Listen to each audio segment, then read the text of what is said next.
Nike Vaporfly Next %. Alors la fameuse chaussure qui fait débat avec sa plaque carbone et le boost technologique que va apporter cette fameuse plaque. Et finalement, est-ce qu'on n'est pas sur du dopage technologique? Présentation de la chaussure célèbre de chez Nike, c'est parti.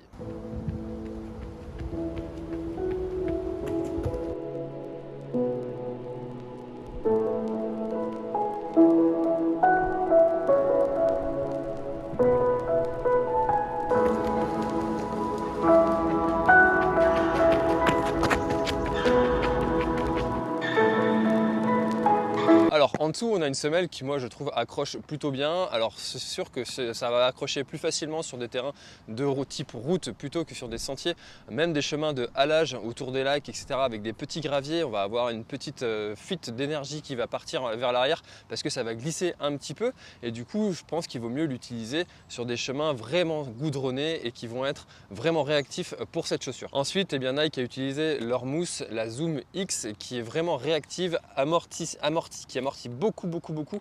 Et à mon avis, c'est une mousse qui va vraiment se tasser sur l'avenir, sur le long terme. Et c'est une chaussure que vous allez devoir utiliser vraiment dans des circonstances qui vont le nécessiter. Donc ça veut dire sur une compétition, sur une course où vous allez vouloir faire un chrono, aller vite. Et c'est vraiment là-dessus qu'il va falloir aller utiliser cette chaussure. Et aussi, c'est son utilité hein, avec la plaque carbone à l'intérieur.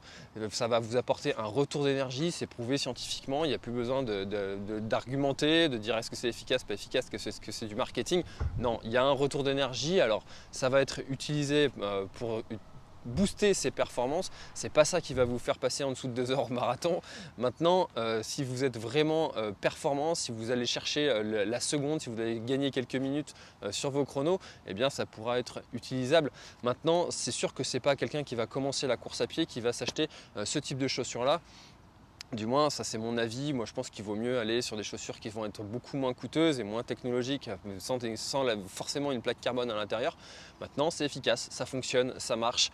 C'est une technologie qui n'est plus approuvée, qui a quand même quelques années, et maintenant, ça fonctionne. Alors, quelque chose aussi que j'ai trouvé très bien sur cette chaussure, c'est l'utilisation du mesh ici. C'est un mesh qui est un petit peu rigide, ça fait un peu plastique, un peu comme une membrane qui va vraiment envelopper le pied. Alors, on a une chaussure aussi que j'ai trouvé plutôt respirante malgré tout, et on a aussi donc l'avant du pied, le laçage en fait part un petit peu sur le côté comme ça pour épouser vraiment la forme du pied, et ça j'ai trouvé vraiment ça confortable en fait. Quand on met la chaussure, quand on l'enfile, on se sent vraiment bien enveloppé, bien maintenu.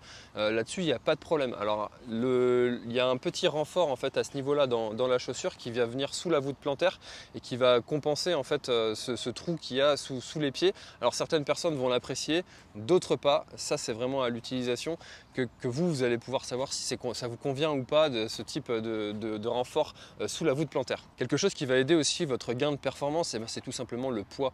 On est sur une chaussure qui pèse que dalle, elle est à moins de 200 grammes, même en taille 46, en taille 42 elle est à 180 grammes, donc c'est vraiment que dalle. Vous avez l'impression d'avoir finalement presque rien au pied. Alors forcément, comme vous avez cette grosse semelle qui va amortir les chocs, vous sentez que vous avez quelque chose au pied, évidemment, mais vous avez vraiment une chaussure qui est très légère. Et ça, c'est vraiment agréable à porter quand vous voulez aller faire des footings ou que vous voulez courir vite sur un 10 km. Et ben, ça va être vraiment agréable, je trouve, à l'utilisation, à l'usage, ce sentiment en fait de légèreté, vous avez l'impression un peu de voler. Et franchement, moi, c'est quelque chose que j'ai vraiment beaucoup aimé. Ce côté de la chaussure qui est très légère, c'est vraiment un gros plus sur Nike Vaporfly. Alors, il y a un côté aussi psychologique, on n'en parle pas souvent, mais quand vous portez une chaussure qui est performante, que les pros ont, et ben, vous allez vous sentir vous aussi meilleur par association parce que vous portez la même chaussure que les pros, et ça on ne peut pas l'enlever. Ça fait aussi partie des effets un peu placebo que va apporter une chaussure, mais un effet placebo, c'est un effet qui fonctionne. Donc si vous avez une chaussure qui vous plaît, que vous pensez aller courir vite avec cette chaussure, et ben why not, vous allez pouvoir la porter. C'est aussi un élément qui doit être à prendre en compte, être agréable dans sa chaussure, avoir plaisir à aller porter sa chaussure, et c'est vrai aussi pour tout son équipement. S'il y a un équipement qui vous pensez être un super héros avec, et ben allez-y, forcément, portez-le. il n'y a rien de mal à ça. Et si on vous dit ouais, ça sert à rien d'acheter la chaussure comme les pros, et ben en fait, si vous avez envie vous de la prendre, prenez-la. Alors quelque chose aussi qu'on peut penser, c'est que ça là ici à l'arrière, c'est fait pour amortir en fait la foulée. C'est pas le cas, c'est la technologie qui a été développée par Nike, c'est fait pour restituer l'énergie. Alors là, on est encore une fois sur de l'optimisation et c'est pas ça qui va vous faire gagner des dizaines de minutes sur votre marathon. Et voilà, c'est à ça que ça sert, cette forme-là. Personnellement, je la trouve pas très esthétique. Maintenant, si on recherche la performance, est-ce que l'esthétique a vraiment une importance? Là encore, c'est à vous de choisir, c'est vous qui faites votre choix de chaussures en fonction de vos goûts, de ce dont vous avez besoin et de votre utilisation, votre pratique, votre usage. Donc voilà, en conclusion, c'est une bonne chaussure qui est faite pour aller vite et que vous allez pouvoir utiliser sur des distances de semi à marathon si vous avez vraiment la capacité physique, la technique de course qui va avec. Et c'est vraiment une chaussure que vous allez pouvoir utiliser sur vos compétitions.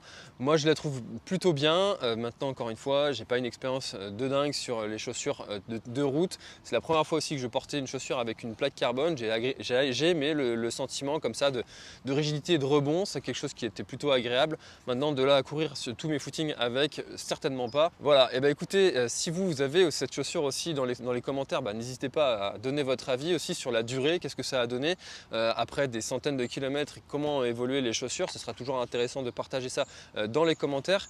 Et en attendant, je vous invite à aller écouter mon podcast L'Instinct Outdoor parce que c'est là-dessus que vous retrouvez les meilleurs conseils de tous les experts que j'ai l'occasion de recevoir dans ce podcast. Et puis je vous invite aussi à enchaîner avec cette vidéo.